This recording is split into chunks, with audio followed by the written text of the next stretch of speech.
Hello, hello, hello, and welcome back to the Lifeboat Live with me, absolutely Arian. And I am so excited tonight to get into the topic. We are talking tonight about the church, divorce, and finding love again. And I have a very special guest who's waiting backstage that I can't wait to introduce you guys to. But before we do that, I would love to ask you to hit share. If you're watching on Facebook, hit share. Make sure you tag somebody in the comments. Let them know, listen, that we are on here about to have a conversation. Talk back to us, engage with us. We'd love to hear it. If you're watching on YouTube, well, thank you. Make sure you subscribe, hit the notification bell, and also join in the chat. So you won't be able to join in the chat unless you're logged into your YouTube account, your Gmail account. However, if not, just go ahead and watch us and leave a comment if you can. I want to also warn you, it's been my announcement every week that we soon will be transitioning off of Facebook. We will no longer be on Facebook, but exclusively streaming on YouTube only. So get ready, get ready, get ready. If you don't have a YouTube account, make sure you get one. If you don't have one, well, you can still watch it anyhow. You just won't be able to engage. So with that said, I'm so excited to bring to the stage none other than Ms. Detroit herself, Shanda Golden. Receive her. Hi! Let me make sure my camera is even. Hey, Miss Arian. Hi, how are you? I'm good. Thank you for having me. Oh, I started laughing because when you said Miss Detroit, that's my Instagram handle. I know, that's why I said it. You might not know. Is that where we first met? I don't even know. Did we first meet on Instagram? I can't remember where. I think maybe. Our spirits were alike in the I feel like it might have been Facebook or something. One of the two. Yeah, and then we met in real life, of course. Right, and we bumped into each other by accident in real life. Surely did. At Jonathan McReynolds concert in Detroit, Michigan. Surely did. Yeah. You were far away from home, but you had friends. Indeed. So it was nice. It was really nice. And we've seen each other a few times after that or since then. Yes. Yeah, absolutely. Events and whatnot. Yeah. But yeah, I've always just enjoyed you, your posts. You are hilarious. You have a huge, big personality. And we've chatted a few times over the phone and had conversations a little bit about like your journey as well. And so I'm excited for you to get into it. I know we're gonna laugh. I know we're gonna We are gonna laugh. Yeah. But before we do that, please, Shanda, tell us a little bit about who you are and what you do. All right. I'm just about to share. Give me a second. I just wanted to share so I could get focused because Arian said you have not shared. Share this live because the Lifeboat May is Mental Health Month. But I remember when you started the Lifeboat and it was important to you to focus on mental health issues way before it was sexy, way before like in the last 2 years or post-pandemic. Everybody wants to talk about mental health issues now because they see we needed mental health assistance. But when you started this, it was a topic that some people did not want to discuss. You've discussed things from molestation within families and depression and grief. So this is such a powerful show. So first of all, I wanted to thank you for having me on. It's an honor truly to be here. So I just wanted to share with people. Long time coming. It was always, it just aligned. It aligned. Yeah, it absolutely did. It absolutely did. You had some crazy people out here. But it's been really good. Yeah. So I've shared it. So now we can go.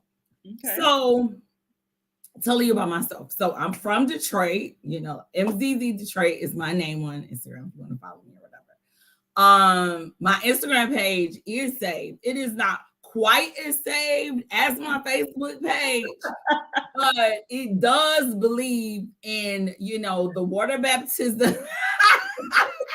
But it's not quite as saved as my Facebook page. But my Instagram page does dibble in the holiness.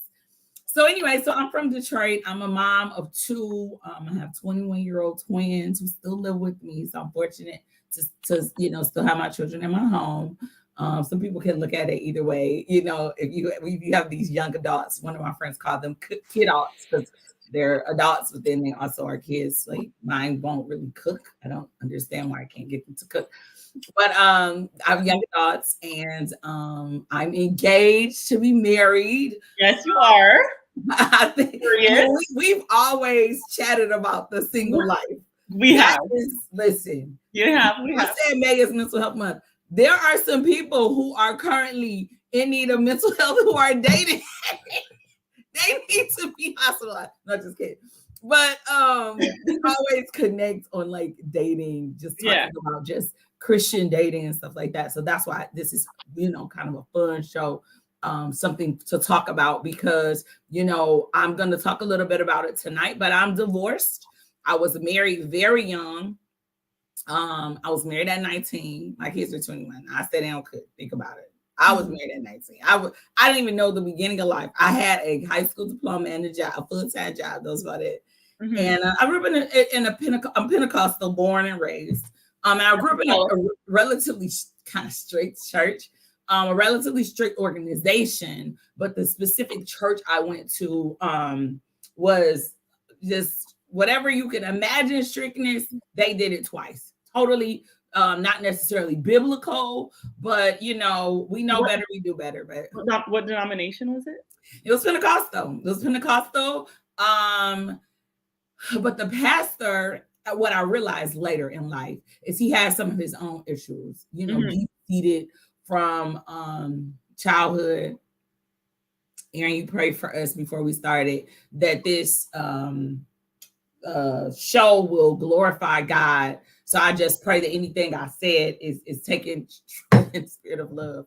But it was a traumatic experience. I should say that was probably the first trauma I've ever experienced, was growing up in such a strict organization where things were just not necessarily proper. Thank God he kept me. But that was probably my first trauma. And then, I got married at 19, stayed married for nearly 20 years, and we divorced at our 20th year, which was really shocking.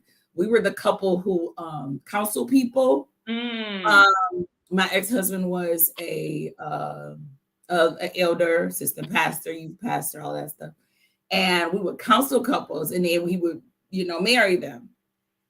And people would say, like, we first separated, they would be like, oh, you look so happy, as if I was like living this fake life. Like everybody that heads toward divorce is living some kind of facade, and then finally you like sign the papers. Well, and I would tell people, well, I was happy, I was happy until I wasn't. So I would say probably for the first 15 years, we were very much on one accord, very happy. And then life happens, and I think, maybe depression kind of set in, and just other series of other things. And we just could not figure out how to make it work. So I got divorced. My children were about 11 years old. I think it was about 9 or 10 years ago. When you healed, you don't even remember the times. You don't even remember Listen, I'm being honest. When you are healed, you don't even remember the times. But my kids were about 11 or 12. So it was kind of traumatic for them. It was traumatic for me. I'm in finance. I've always worked in finance. And I never lived alone. Both of us moved from our parents' house into a marital house. You know what I'm saying? So I never lived alone. So that aspect of like living alone and not having anybody else to help me pay my bills, that's trauma. A study, somebody was saying Sunday at church when we kind of, forecasted what to expect from Mental Health Month. People were talking about moving, divorce, death. Those things are big things in our life that causes trauma. So financial things, losing your job, things like that, cause trauma. So that was a very traumatic, moment for me. And I had to look up and had to figure out, so what do you do next? What do you do now? I never really experienced the depression before. I was always, I'm generally a jovial person. I never experienced that. So I found myself so out of touch with the life. Like, how is this happening to me? Lord, I did the right things. I waited. Y'all know what that means. Y'all already know. I granted I was 19, but still I waited. Right. Like, I did the right thing. How did I get here? What did I Right. do to deserve it? I'm still trying to find out in 2023 what the Bible say. He won't put more on you. She said, good night. He won't put more of you than you can bear. I'm still trying to think now. What was the lesson in that? All things work toward my good. What good came out of that? But here we are telling the testimony. You know, I don't know if any of the listeners have ever been divorced, but it is a cold and a lonely place in the church, especially Pentecostal church. So I want to touch on that a little bit. So like you said something that was really powerful to me. Hi, good night, Nesta, and hi, Ashley Cook. Thank you for supporting. They're always here. So God bless you. Thank you. I've seen Ashley on your show, haven't I? Yes, of course. Yes. Yes. I've seen Ashley more than one time. Ashley got a powerful testimony. Yes, absolutely. She does. Yes, she does. And we're going to have her again soon. So yes. Stay tuned. Yes. So you said something that like stuck out to me, which was that you and your ex-husband, used to counsel other couples, and you used to be like the encourager for other people. Sure. And so like what does and you said you're coming from a very strict Pentecostal church where divorce was typically, and you could correct me if I'm wrong, like frowned upon and also seen as once you get like your options are very limited. It's either you stay married, or if you get divorced, you don't remarry, because especially if your spouse is still alive. Because you're saying you're very. Is it the ring light or is it sweating? Right. My son told me that God told him to tell me to turn on the air today, and I didn't listen. Maybe it was the Lord, because I'm getting real hot off this. I need a church fan. Yeah, you're right. Right. All of those things. So what did that look like? When you announced that you were getting divorced, and I know that you said that you experienced bouts of depression. Yeah. What was the pressure like in terms of having to show up did you go back to church? Did you show up at church every Sunday? Were you going to I know this is a lot of questions. Were you also I got it. Church? You know what I mean? Were you also still at the same church? What was that experience? What did that look like? What was that experience? Okay, so prior to 15 years, I will say this, and I don't think my ex-husband's watching, because we're not Facebook friends, but you know, everything get around. Yeah. Prior to the last 5 years of my marriage, like I said, I was happy. Mm-hmm. I tell people today that I really had a fairy tale 15, is what I would say. And a hell-filled 5, the last 5, which we were basically living together for probably like the last 4. When the last year was separated. So what that looked like for the 15 was perfect. And then we were at a church, and you can just tell when you are not on one accord spiritually anymore. And as God is my witness to today, I said, Lord, if this is what it is, if we're not really walking on the same accord, our vows overrule the church. So I don't know what other people think in terms of like ministry and everything. So my vows to him did not have anything to do with church affiliation or nothing else. I made a vow to death do us part. So if we're not going to be in the church, and if we not both living a holy life, then if that is my lot, Lord, I will accept that. So as we got, continue on, we just weren't on one accord. I could tell that we just weren't both in the same spirit. You know what I'm saying? So we were at a church, but I didn't feel that spiritually we were being authentic. That's the best way I could say it. So I believe in authenticity, meaning the same life I live on Saturday, that's what you're going to see on Sunday. You're not going to see a different Shanda on Tuesday, blah, blah, blah.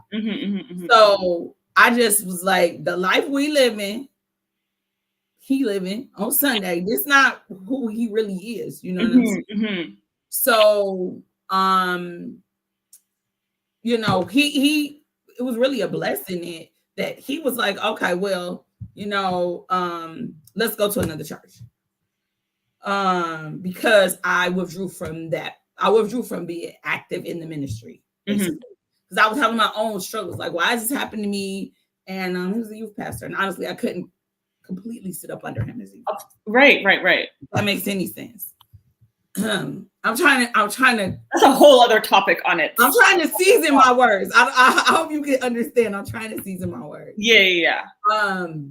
Ain't nobody mad with the devil. We don't got no bad blood. We don't cuss each other out. Our children are grown, but I'm just saying. Yeah. He got restored, but I'm just saying. I'm telling you what time it was. I'm setting the stage. So he says, let's go to this other church, you know, because I wasn't completely being fulfilled. It was kind of choppy. So he said, let's go to this other church, the church I'm at now. He brought us here. I really didn't know the pastor. I knew of him. He brought us here. We stayed together for about 6 months. And my ex-husband decided to leave. He left me. It's a whole nother, don't have a whole show on that. A whole nother level of embarrassment. I'm going to use the word embarrassment because it is. Because in my mind, I already knew divorce is a sin. And I do still agree divorce is not God's best for us. I do not believe that. I believe, and if anybody would look at the construct of marriage and when marriage declines and you see how your children are split, custody and all of these other things that come about, you know this ain't God's will for us. God wants us to be one and done. That don't always happen. So when it happened, my ex-husband left, and I did not tell him, hey, you should leave. I was just feeling disconnected. And I said to him, if this is not really what you want, you probably should do something else. He did something else by that weekend. So I was like, okay. Now I can laugh about it now. But baby, that weekend, that was a tough weekend. Yeah. It was a really tough weekend because we had to tell our children and blah, blah, blah, blah, blah. And I think we tried to kind of make it work. We didn't give a good college try for therapy, which I suggest people do. We didn't really give a good college try for therapy. And I'm going to say this, and hopefully people can. I'm just speaking freely and honest. And I have the Holy Spirit, so if I'm saying something wrong, the Holy Spirit is going to convict me. But I feel like when you are looking for therapy or seeking therapy, you have to determine the spiritual level of the people receiving the therapy. If you are going through marital issues and marital troubles, and the person you are getting counsel from is a pastor, and we both not necessarily spiritually listen to God, that's probably not the best therapist for you. We went to a Christian therapist who would literally, and we only did this for a short period of time, he would literally open up the Bible and read scripture. If his mind ain't focused on that, he's not listening to what the person is saying. So when I look at some of the things, I could have did better. That was one of the things, you know what I'm saying? Not telling people not to seek Christian therapy at all. But what I'm saying is you have to be led by the Spirit to see who to, get therapy for. And I think every couple should probably have a mentor too. A mentor couple. Yeah. So everything is not necessarily a therapy issue, but nonetheless, so we tried to kind of make it work over the course of 3 months. Just to put a pin in what you said there, because you have to understand too that now we're seeing a lot more, especially people in our community, in the church community, and also specifically the Black church experience, that there's a lot of us now seeking actual degrees in therapy, actually getting they have a level of spirituality, but they also have an education of like the science behind it, like the social science behind it, or the psychology education. And so we're getting people who are not going to just sit and read the Bible to you, because a lot of the Christian therapists that we had weren't even really licensed for Exactly. real. Exactly. You know what I mean? Yeah, and that's what I mean. Yeah, like they went to unaccredited Bible colleges. They got doctors of divinity that they downloaded doctors. I get it. I get it. There was a lot of that, right? Thank God that a lot of us are now going into this field and getting actual, like, legitimate degrees to be able to help from, to be able to help from both sides, and talk to your spiritual side, and the actual, like, science behind therapy, and giving you the actual tools that you need. But yes, I wanted to just kind of clarify that. That is true. Yes, there's a lot of bootleg therapists there were at least bootleg therapists in church who didn't have the proper knowledge. Yeah. And they did not.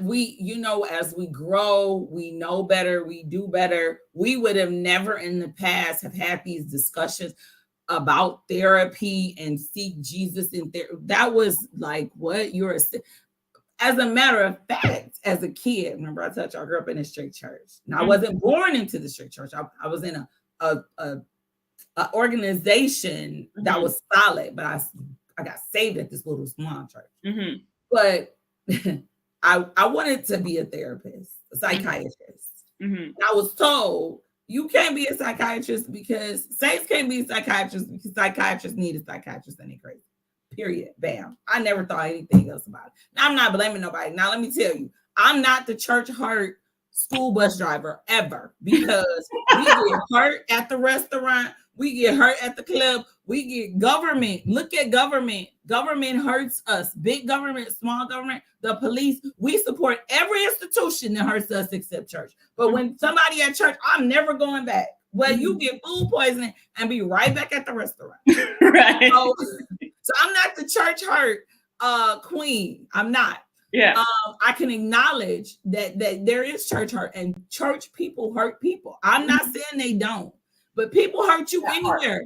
They hurt you at work. They hurt you at school. People are peopling wherever they are. Whatever institution you put them into, the people are going to people. So anyway, so I understand it. But what I know is, I could have made better decisions. I could have been more like in tune. When you're married, it's not 50-50. That is a misnomer. It is 100. So some of the things I did was like, oh, you don't do this, I'm not doing this. Or, I look at it as I laid on the track and I saw the train coming, and I'm like, oh, he ain't getting up, I'm not getting up. Oh, well, we just go die, so maturity helps that.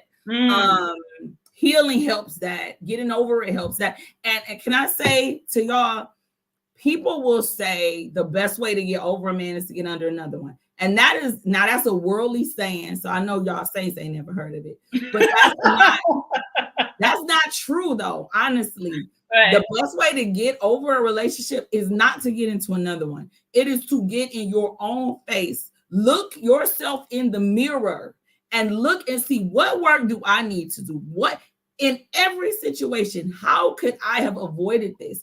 What could I have done better? Until I start having those conversations with me and I start looking at me, I was like, okay, because then it removes blame from the other person.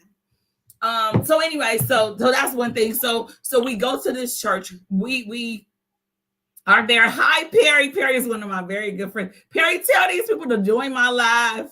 Please tell these people to join my live. So Perry's one of my friends in the comments. So we get to I get to the church. He leaves, and I really didn't know the pastor or anybody else for that matter. And I stay here. Out of embarrassment. My ex-husband was an excellent preacher, an evangelist, preached everywhere. And I can't go to these people's church. He didn't preach that, and everybody looking at me. And I'm not doing that. And I have to be honest, I ran into a set of sisters one day, and they actually, sisters mean Christian sisters, they weren't blood sisters. Let me tell you how people will do. And I don't know if they remember it. I clearly remember it. And one of my friends invited me, first lady friends, invited me to, it was like a women's day or something. And I had been in hiding. I'm like, oh no, I'm not going around these people. She invited me to a women's day. I stepped out and said, you know what, I am going to go. Mm-hmm. She said, you know, you should come, blah, blah, blah. I get there. Somebody had the nerve to ask me where my ex-husband was. Knowing we were separated. Clearly, the rumor mill is there purposely to get me to talk about it. People had called me and were like, ask me questions or ask for us to participate in something purposely because you want to get me talk about messy boots. Let me tell you, let me look deep into the camera. Thou shalt reap what you sow. But people are not kind. People are not, they're just kind sometimes. So I'm not going to fault those people. The enemy will use whoever to make you feel down. Like I said, I was depressed. I didn't even know I was depressed. I gained 40 pounds in 4 months, 10, 20, 30, 40, 4 months. And I looked up, I went to the doctor. He was like, what's going on with you? I was like, he's like, do you have a baby? Because I hadn't been in a year. I said, no, I got divorced. He said, you are too pretty for this to happen. For you to let this happen. You know what I'm saying? You are too pretty for you to get it together and, you know, get yourself together. So what I did was he suggested a book for me. Miles Monroe. This is your general practitioner? Yep. Single, separated, married, and life after divorce. And it was one of the things that I read. So if anybody have not read that book, you need to get it. Say it again. Yes. Single, separated, married, and life after divorce. It's for anybody by Miles Monroe. Okay. It really helped me.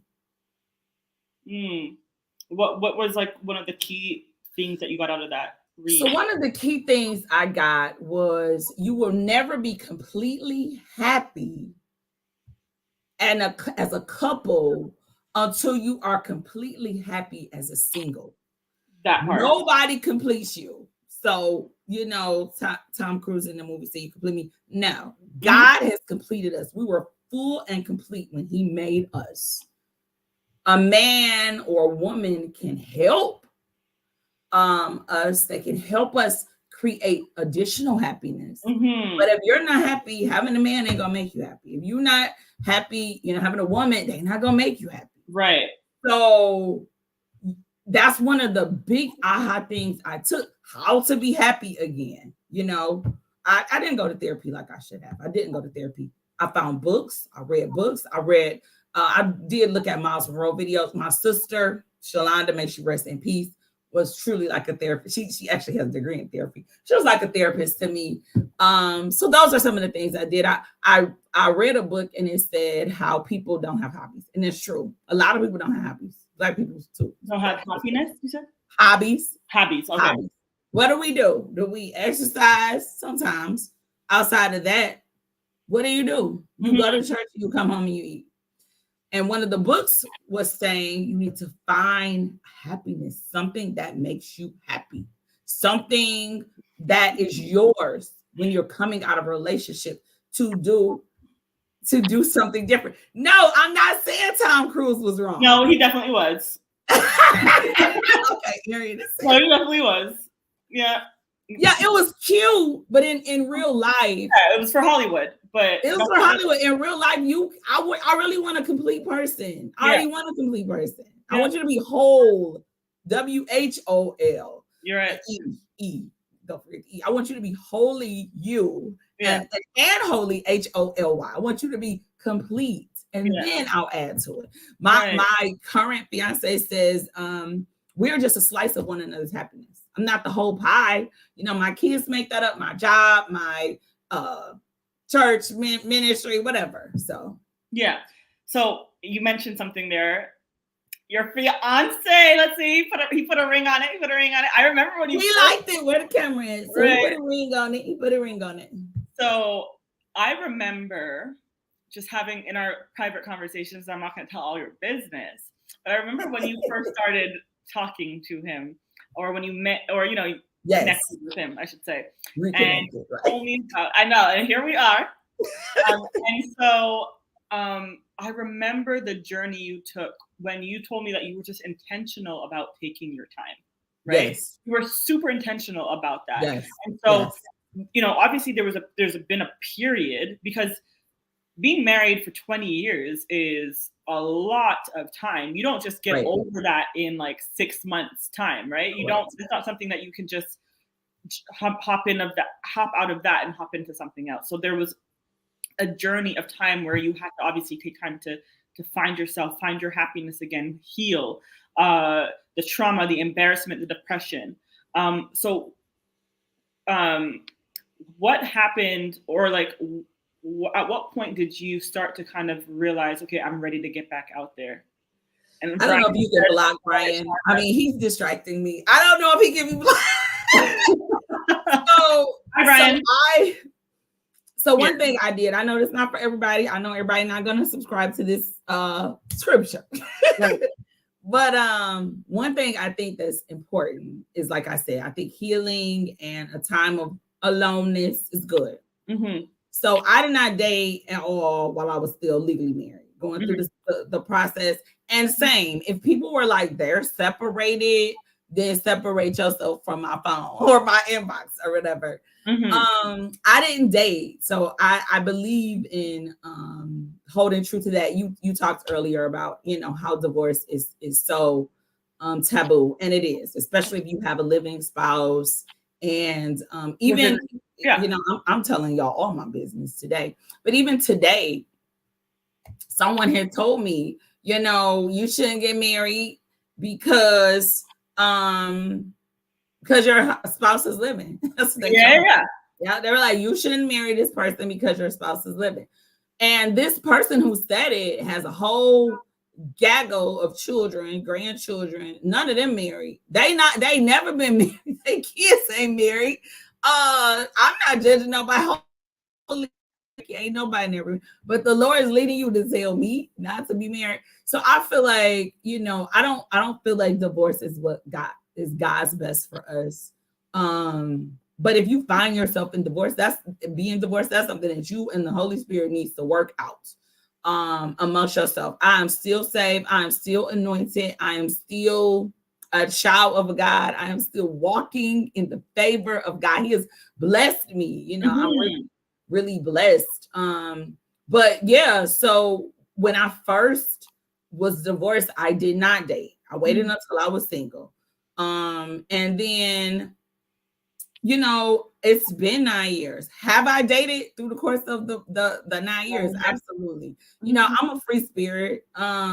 So you're a free spirit. We kind of have that alike. So we you meet people, you attract people, and I've been in a relationship before, nothing serious like this, but I've been in a relationship, and then you just do what's best for you, but you make sure that you have taken time to make sure you are right. If you are right with God and you are healed and you are speaking from a place of clarity, like Ashley says, you have a new testimony. Help. That's true. You have a new testimony. Your hard spaces. Yeah, absolutely. Yeah, for sure. Mm-hmm. So I did take some time. That was important to me, to take some time to figure out what's going on. Make sure you also, nowadays, I didn't really date when I was younger. You know what I'm saying? 19. I knew him since I was 14. I never was like, Lord, give me a husband. I just, boom, got one. Yeah. Now people is crazy. So you got to weed through the crazies. Yeah. And you have to date. When you date in holiness, is different. You have to do unto others as you would have them do unto you. That was one of the lessons I got. I'm not a free meal type of girl. I have a busy life. I don't need your Applebee's meal. I never had no free meals program in my phone. I promise you. Right. But when I took dates, I tried to do the right thing. I had a dating life. That's one thing I think the saints don't do. I'm just gonna tell people. I don't think we put ourselves out there. We don't go places. We don't interact on social media. I don't know how is somebody going to find you, breaking your home. I mean, if we don't date at work, where are you going to meet people at? Right. You don't have a hobby. You don't, maybe you might not go to the gym. Maybe you might not go dancing, or maybe you might not, I don't know, but where are you going to meet people at? So I think that's a part of it. I think, if somebody wants to put themselves back out there, my fiance, I didn't know him directly. I knew of him, but he was a member of the childhood church I grew up in, not the church I was raised in, but church I grew up in. So, we reconnected on Facebook. We were probably Facebook friends for about 4 years 4 or 5 years. So the spirit is telling me to tell y'all, do not despise the DM. Yes! Started with a DM. Now we here. We're in the same spirit. I was about to say that because you know what? People, I see sometimes people posting like stay out of my DMs, the DMs. Like, girl, where y'all gonna meet them? DMs. If you're not going out anywhere right now, the new age thing is that you meet people on social media platforms, right? Absolutely. And so I'm not saying that you should entertain every DM. Exactly. You might be because your DMs is deep. Arian, your DMs is deep. This is my show today, but you already know it ain't even like that. Not even. Your DM cup overflow. It overflows. Look at Brian. Brian is such a hater. I love you, Brian. It goes down in the DM. Actually, it goes down in the DM. Exactly. Exactly. Pastor Morris said that he liked the fact that you waited until you were single. He said that's powerful and needed. Yes, despise not the DMs, Perry. Let me tell you something. Arian got offers. Brian, if you don't stop, don't even. They sent a ring in the DM. Can I say this though? Another thing I think is kind of important is, yes, we dated, originally when we met. By the way, did he find your DMs? He did. He slid in my DMs. He did. Okay. And I wasn't sure. So I wasn't sure if he was married. I don't know why I thought he was married. He was a pastor before. He was divorced as well. And he had like Facebook profile. I don't know why I just thought he was married. So when I realized that, I was like, oh, okay. And he asked me out. We had talked as friends. But he told me he wasn't looking for a relationship, but he was just like kind of flirting a little bit, not really looking for a relationship. I believed him. At first I didn't, because we do. Yeah. We would try to force people to a relationship that say they aren't. So the first month we kind of chatted on the phone, but he talked to me a lot. And I was like, if you don't want a relationship, you should call me like it. And then I realized that if he didn't want to be in a relationship, then I needed to back up. So I stopped talking to him, and we reconnected like a year later. He had I always have a couple of prayer groups, and he asked for prayer. His son was sick, so he asked for prayer, and we kind of started talking. And then he just asked me out for coffee, and ever since then we went out every single Saturday. Yeah, we've been together almost. It's been about 2.5 years. Yeah. 3 years. Yes, and now you are about to get hitched. That's listen, your journey has just been so beautiful. And there's a question here. I like the fact that you said you waited until you were single. I think this is powerful. Can you speak to this some more? I guess meaning, like, what did that single, like when you were single, meaning your divorce was final, but also like when were you single in your heart in terms of being able to date again? For sure. Is it Pastor Morris? Yes. Okay. Hi, Pastor Morris. So a lot of times people will say, I've even heard Christians say this. If, like, when you decide to separate or decide to divorce, you've already made it in your mind, their marriage is over. So for me, even though my ex-husband may have felt a certain way or moved on or whatever, I did not feel I was going to be blessed dating, starting to date and entertain people while I was still legally married. So single to me was the papers were signed. And then there was a period of time I needed to like understand dating. You know, if people have been in a long-term relationship, this ain't 20 years. And You this have to ain't what earn you it. want. Yeah. You don't even understand the landscape of it, you know. Right, You right. don't understand. Nowadays people want to go Dutch. You know, Dutch is the trick of the enemy. No, I'm not on here for that. But baby, listen, I've never gone Dutch. But you just really don't understand the landscape. And then you don't have boundaries. I learned that early on. I'm like, hold on, I have to have boundaries. If I don't have boundaries, then I don't even know where I'm going. What am I doing? Right. So things like that. So when I mean single, I mean I believe what God's best for me was being legally single. And so on paper, because we think when we change our Facebook status to single, then that means you single. Like, no, you literally have to file. There's paperwork that you have to do. So, and I didn't date people that were married either or separated, because I know when I was still separated from my ex-husband, we still did marital things because we were legally married. So when people are separated, they probably do marital things because you're still married. So I knew I don't mess with the separated. You know, if it's complicated, uncomplicate that. That part.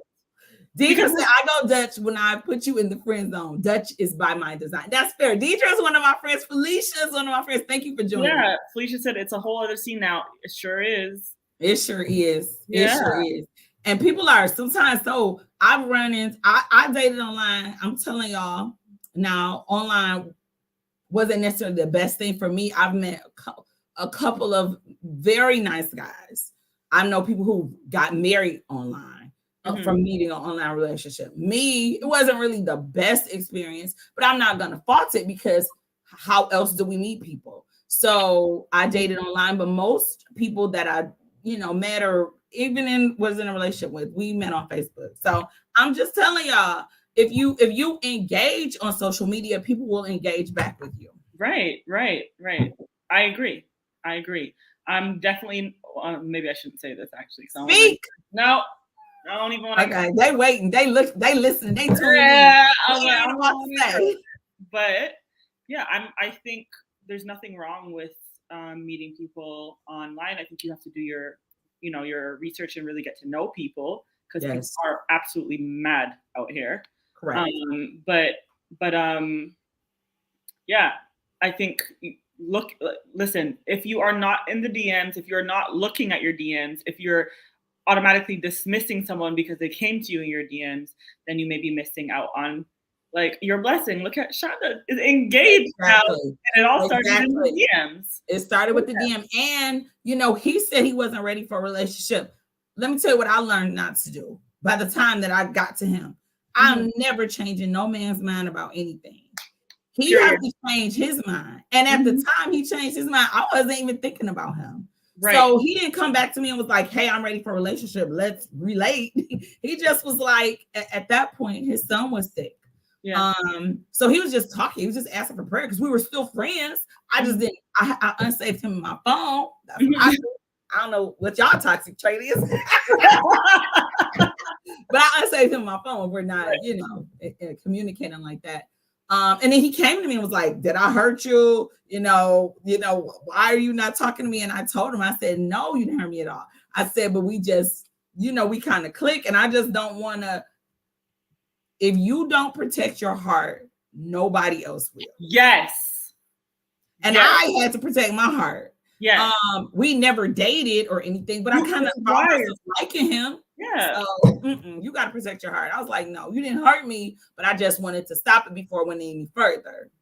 So. Wisdom dictates that you guard your heart, right? Absolutely. And it doesn't just mean in relationships. It just means you're guarding your spirit. You're guarding, I don't want to get super preachy, but you have to guard your heart, AKA your spirit, from and not to rely on someone else to do it, because no one else can do it for you but you, right? And so I love the fact that what you said just now was the first iteration of your relationship, or you getting to know him. He said very clearly that he didn't want a relationship, and you believed him. Where this is where a lot of us go wrong in the dating area, is that we hear what people say, but like you said, he said he didn't want a relationship, but he kept calling you, he kept entertaining you, he kept doing all of it. And a lot of us ladies get caught up in what he's doing and not listening to what he's saying, or the opposite. We listen to what he's saying and don't pay attention to what he's doing, right? Exactly. The two have to align. The two have to match. If his words and his actions aren't matching up, it's a no-go. Guard your heart.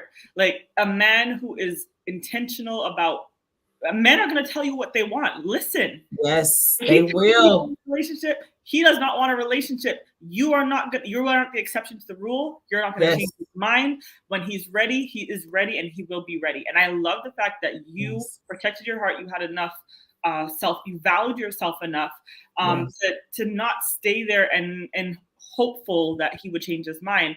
And you left him alone. Yeah. Unsaved his phone number. Unsaved his phone number. And a year later, there was a reconnection. A year and a half. And I must say, your heart 3 stacks, period. So, and I must say that learning came because I was in a relationship that was undefined for a year. He was one of, and I liked him. You know, the heart won't what it wants. What the Bible says is deceitfully. Who can know it? I didn't even know. So I was in an undefined relationship for a year, which you know, I signed up for it. I wasn't a victim. Great guy. Always had. This is another relationship you're talking about. Yeah, my previous relationship. Yeah. And I was undefined, and it was okay at first, but then I just was like, now where is this going? Do you want to get married? He wouldn't talk a lot about the future, and it was still like a little mystery cloud. Yeah. It was a mystery cloud. And I said, you know what? I'm not going to do that again. I'm not going to walk into a day and say, where are we going? What are your intentions with me? I would never say that. But I know I was in an undefined relationship, and I know I didn't feel like he used me or hurt me. And he had the greatest dates, a sweet guy, but he always was like, we know what this is. We don't need a title. And that might work for some people, but that wasn't what I was looking for. Right. So I'm like, oh, I'm not doing that again. If he wasn't able to clarify to me what we're doing, I'm giving him all of the power by sitting along for the ride and being unidentified. I'm an unidentified bitch. As Dr. Carrie Turner said, I thrive in clarity. I didn't know. I love me some Miss Carrie. Dr. Carrie. Dr. Carrie now. That's good. Yes. She thrives in clarity. She said she did a podcast, the Dear Future Wifey podcast with Latarius. Oh yeah.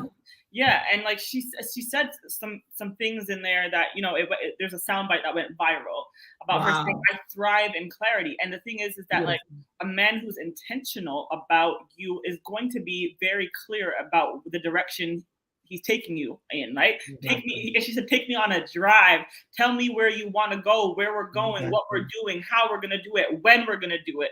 And when a man is intentional and serious about it, he's going to point out all those things. He's not going to leave anything undefined because he wants you to know exactly that he's serious, right? Exactly. So when he came back to me, he was like, I didn't really take him serious at that point, but I was still his friend, because anybody that Brian, you're such a anybody that was, you know, had a sick child, I was going to be their friend anyway. You know what I'm saying? So he came back to me. He said he wanted to take me to coffee. We went, and a month later, we went on a date every weekend. And a month later, he asked me in a relationship. And I was like, hold on, wait a minute. Last time, he was like, calm down and sleep on it. Mm-hmm. So I slept on it a month, and I was like, okay, I think I'm gonna do this. I'm waiting on him to ask me again. He ain't asked me again. I'm like, you not gonna ask me again? He's like, no, I asked you once. But he was clear what he wanted. It was clearly defined. So I agree with that. And I have been in, like I said, unclear situations. So I think that's really powerful. You do need to thrive in clarity. I love that. Hashtag thrive in clarity. You need that. And if in fact he was to say, a guy says, I'm not sure where this is leading, believe that too. I'm going to quote Elder David Hollis. We had a singles event. He's I great. go to Kingdom Apostolic Ministry, Great Bishop speaker. Brigade, and he had a singles event. Mhm. And David Hollis said, if a man doesn't say it, don't create it. If he doesn't say, I want to marry, Oh no, you're frozen. he said, if a man doesn't say it, don't create it. Yes. So if he does not use these words, don't assume that y'all lead into marriage. Right.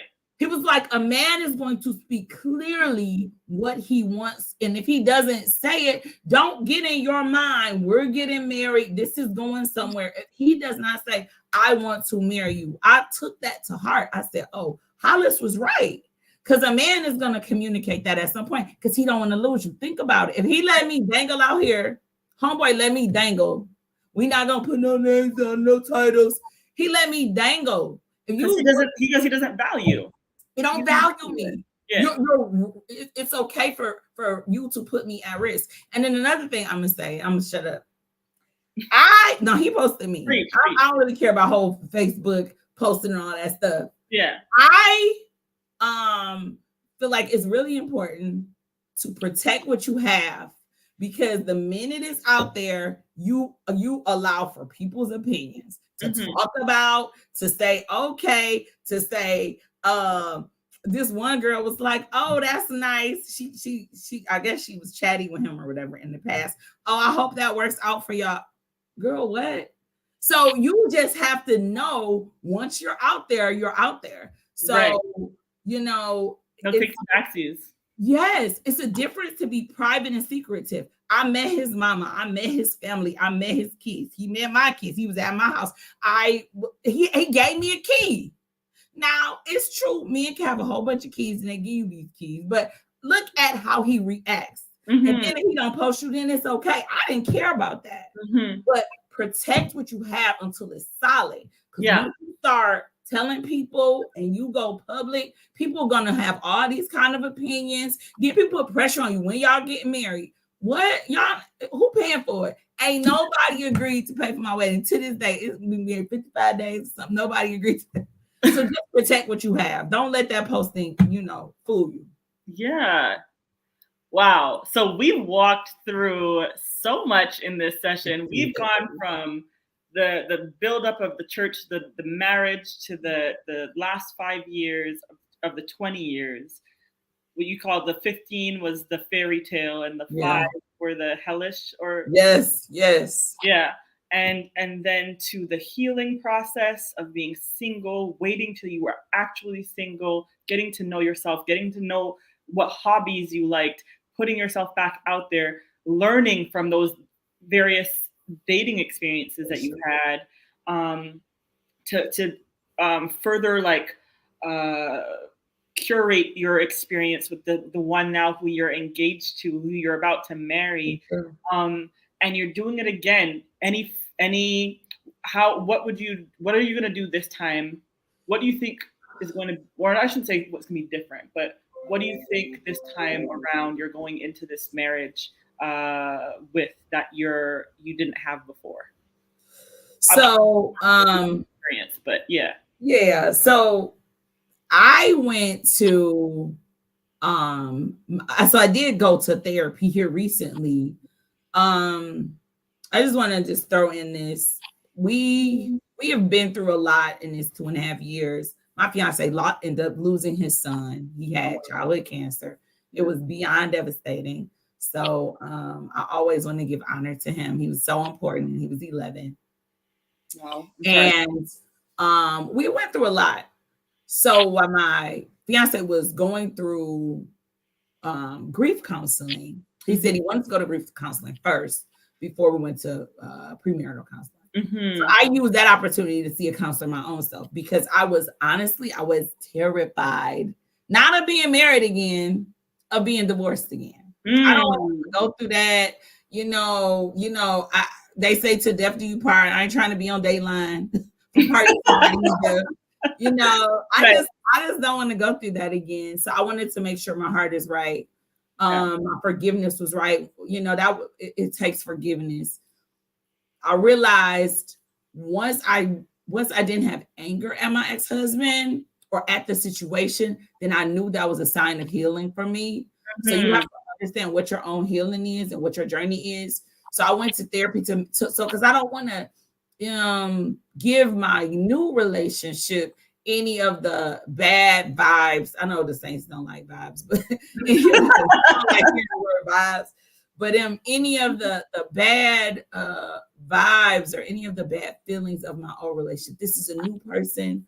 And sometimes we do need to talk that out. It's not fair to him to come into a relationship and put on him the burdens and the trash that came from my old household. He shouldn't have to take out that trash. Right.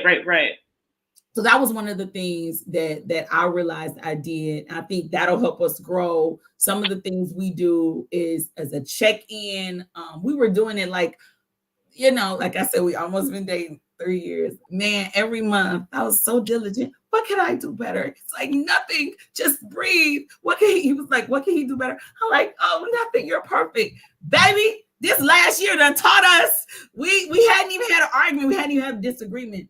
But as you are bringing your lives together, and now you over 40, and over 50, I ain't on 50. He over 50. Just be clear. Yeah. But once you get of a certain age, you have an entire life of experience. Right. So it's so important to make sure, like Ashley says, you don't bleed on those the people that didn't wound you. Yeah. So that's the main thing for me is I knew that spiritually he talks to God and he'll tell me the Lord said to do this or whatever. So I appreciate that. I don't know if he always get it right. I told him, I was like, I don't think that one's from God, but I'm gonna give you but I think that's what I will continue to do going forward. Yeah. Is to make sure that I guard my spirit, make sure my spirit is right. And that I was a tit for tat person. Like I would say, oh, this is terrible. This I'm confessing, but my ex-husband didn't cook, right? So I'd be like, well, he didn't cook, so I'm not gonna do this. Or he did dishes on March 4th, so he need, he needs to do dishes again. So I was a tit for tat person, but I realized you have to give 100%. You know what I'm saying? If you're not willing to give 100%, don't be married. It's not for you if you're not willing to give 100%. So right. Yeah. And listen, I love the fact that you both did individual therapy before and continue to do that before you did your couples therapy. I think lifetime. I think that is so good to keep up before premarital. I think it's something to continue post nuptials.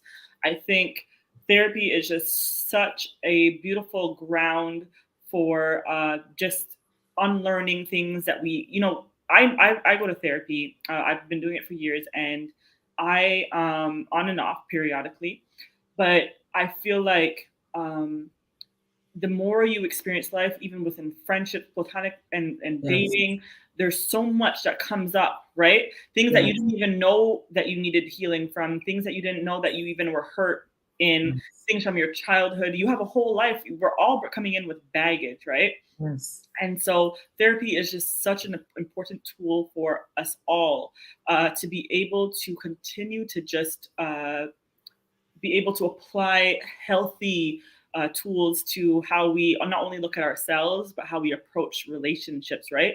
I think two people who are committed to introspection and growth and becoming the best versions of themselves on a day, like working on that as a daily thing, it's only uphill from there. Like if you're able to be intentional about that and continual, because it's going to be in perpetual.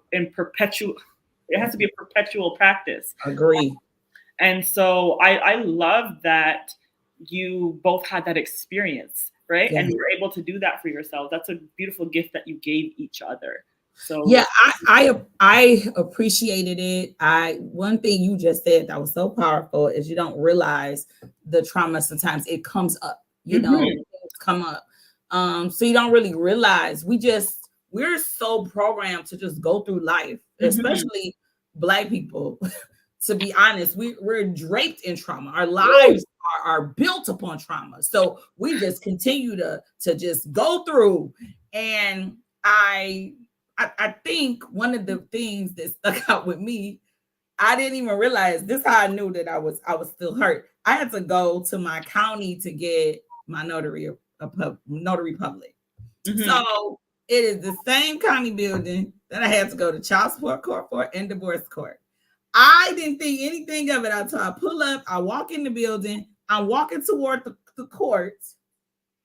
I have to go to this window. I'm not even going to court, and a flood of emotions take over me, and I'm like about to cry, waiting on my notary license. I'm like, where did this come from? I don't feel hurt. I don't feel pain, but it was the trauma of being in that building. It was such a horrible experience for me. Child support court is a whole other story. Jesus. Yeah. But it was such a horrible experience for me. I thought I was over it. But the pain was still there. It's like when you have a scar, the scar heals, but you still can see it. I got a scar on my arm, you still can see it. Yeah. So it's so important to continue to have therapy. I think that's wise. You know, it's like almost maintenance on your car. It is. You should be doing an oil change at least twice a year. Exactly. So I would like to continue that in some fashion in my current relationship. I agree with that. Yeah. And I love that for you. I love your journey. And Perry, I saw that you asked for a Black woman therapist. Well, listen, Perry, I don't know what state you live in, but if you feel comfortable. She's in Houston, Texas. Houston, Texas. Wonderful. So I do know a lot of therapists or people, Black therapists, Black saved Christian therapists who got real degrees from real accredited universities. You got to say that. Yeah. Not download. Yeah. So if you are really interested in that, I can send you some resources and some people. And if you're watching right now and you are a Black therapist or you know any in the Houston area, Black female therapist, please hit up Perry, send her some resources and help each other out here. Lovely. So wonderful. Shanda, we are way over time, but this was such a great. We are way over time. Well, we talked about this. We said if the conversation gets real good, we're going to probably sleep into an hour, which we have done so far. So thank you. Yes, Sabrina says thank you so much for your transparency, and yes, thank you so much for your transparency. Thank you for sharing your testimony. As I, prefaced this whole thing was with, we overcome by the blood of the Lamb and the word of our testimony. Yes. And the only way we do that is by not only going through things, but overcoming them, healing, and then being able to declare the goodness of God through the whole process, right? And so we share our testimony with people who are, for the reason that people may be going through certain and similar situations that we have. Yes. And it's to encourage someone that if they're going through it, that hey, I went through it and I've overcome it and there's a way out. So it's to give people who may feel hopeless hope and to encourage someone who has been through it, to let them know that they're not alone, that there are many of us going through similar and have gone through similar experiences. Yes. Alone in this comment section, I've seen so many people who have obviously experienced divorce and are maybe trying to navigate the waters of what that looks like to be single or to be going back to the dating pool. Ooh, child, dating pool today. But anyhow. You talking about the dating pool where the comments is saying that my pretty host needs to get hooked up. Deidre, she is in Montreal, so she's so far away. But I definitely know that Arian is that deal. She's a beautiful person inside and out. Wow. And Arian, I declare on this show that I do believe that you are going to find your forever person, because you really are a beautiful person. And this whole show that you decided to do is really for the strength of other people. So thank you for bringing up issues that people don't want to talk about. People that, issues that are taboo. I don't know if Ashley is single, but Ashley fine too on any given day. So we hooking everybody up. Perry's single. Deidre not single. She off them streets. I don't know what Brian is doing, child. I don't even know what to say about it. She said this year, it's still time. I declare and I decree in the name of Jesus, it is still time for you. Listen, ain't nobody man but the devil. Thank you so much, Deidre. Your comment is very sweet. Thank you. You're very kind. Ashley said she is very single. Hook me up. Ashley in Michigan or no? No, she's in Dallas now, actually. Okay. Actually in Dallas. Well, I heard there's a lot of people flocking to Dallas, so they should Yeah. be there because people they think that's the Mecca. Dallas and Houston. It's no longer Atlanta. Everyone's going to Dallas. Right, exactly. Yeah. So listen, thank you so much. I approved. That's my pastor, y'all. So. Oh, is it? Oh, I like him. Okay, Pastor Morris. Yeah. So thank you so much, Shanda, for your transparency. Thank you for sharing your journey with us. Thank and encouraging you. everyone today. Thank you. Please, I know you have a book that you wrote. Please tell us about it. Yes. So this was also therapeutic, it was cathartic to put my words down along with my co-author, Dr. Terrence Bridges. I wrote this book. It's called Reset. I wrote it at the beginning of the pandemic. It says learning from relational failures and restoring a biblical foundation for healthy relationships. It is not just for single people. It is a book for married people. Felicia bought it and she's married. I've had people, I'm not trying to scare y'all. I've had people to cry and tell me they ended relationships from some of the things in this book. After every chapter, there's a workbook. There's a worksheet so you can talk about, am I in a toxic relationship? Is my relationship going somewhere? Where we can self-reflect. So please, if you have not had Reset, I think I sold around 400 copies. I'm so excited. And really people have we've done a marriage conference, even as a single person. We did a marriage conference off of this year. So I'm really blessed to have this book. It was from my failures. And Pastor Bridges, he was also single when we started this book. So two single people, I'm engaged and he's married, but we were both married, single when we started this book. So it was really therapeutic because we wanted to talk about the divorce is okay. Like you will be okay. You will make it.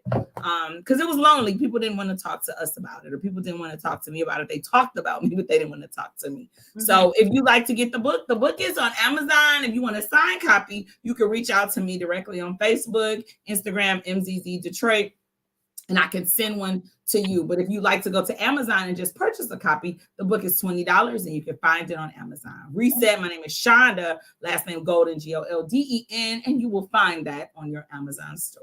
And it's MZZ Detroit. Detroit. Right? On Instagram. Yep, MZZ Detroit. Oh my gosh. There you go. So, and thank you to anybody who has bought the book. I really appreciate that. So there's her handle on Instagram. Thank you. If you want to find her and get the book. It's on Amazon. If you want an exclusive signed copy, make sure to reach out, slide in her DMs, but only for the book. Slide in. Okay. She is spoken for. Yes, so yeah, there you go. So thank you so much again, Shanda, for coming on here tonight. I'm going to go ahead and put you backstage and close out this thing, and I'll talk to you in a minute, okay? Thank you all. Love you, Arian. Love you too. Bye-bye. Woo, guys, thank you so much for tuning in tonight. Listen, this was we laughed. We had some serious moments, but we had some amazing gems that Shanda dropped for us on this live tonight.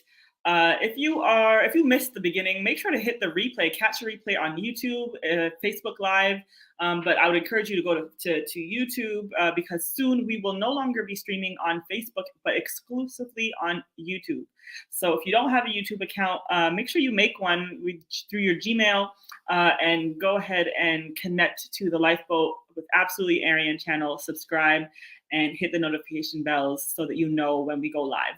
But we do go live every Thursday at 8:30 p.m. Eastern time with a new guest, a new topic, and a new life lesson. So make sure to tune in, and I can't wait to see you next week. Until then, stay safe.